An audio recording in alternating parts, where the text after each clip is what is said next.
Dayan nga adlaw sa tanan guys. So, subong nga adlaw magaluto naman kita sa nga aton nga native tinolang manok.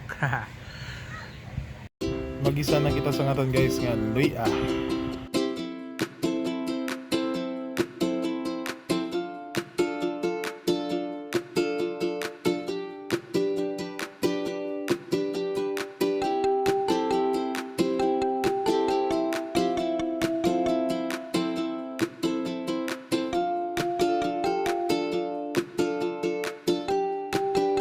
Isunod na natin ang aton nga ahos pampaaroma.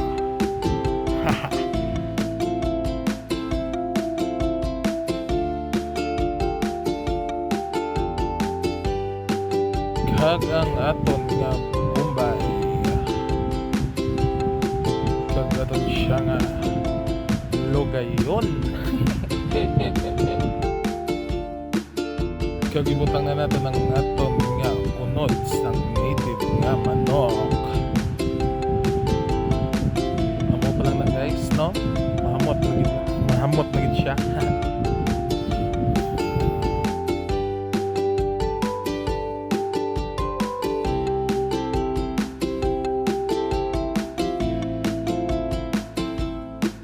Ano na ito sang tanglad. Kagway ko na mapakita sa inyo guys, no? Nga again, islan ko ang atong nilulutuan sang dako kay hindi siya dito maukay or mamix.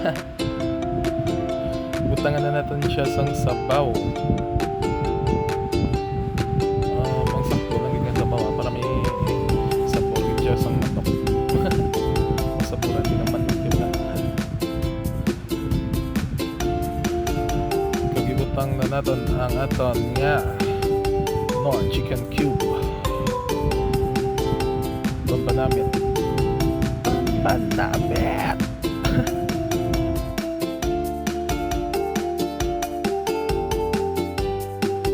Guys, makita nyo na namin na kolorya. Kubutangan na natin siya sa mahikati papanamit. Kagibutang na natin ang aton nga kapayas. Lapit lang yun siya guys, maluto guys. So kita nyo na tsura yan, no? Namit ang itsura ya.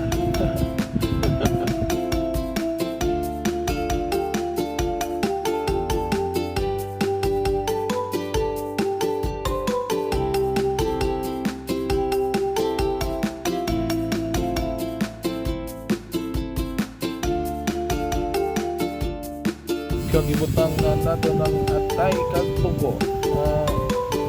So muna ko guys, no? Amo ko na magluto ginapulihi ang atay kag tugo kay dasig lang siya maluto.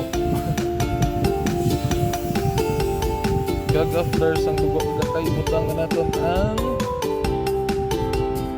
dahon sang katumbal.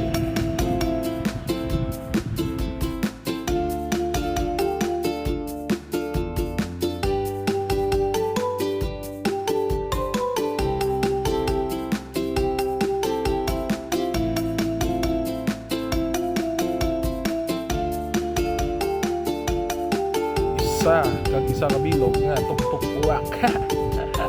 Tinipid siya guys sa tuktok buwak. Kag gibutang na natin ang aton nga malunggay kag gaydugay bahiton na naton na or bakbiton.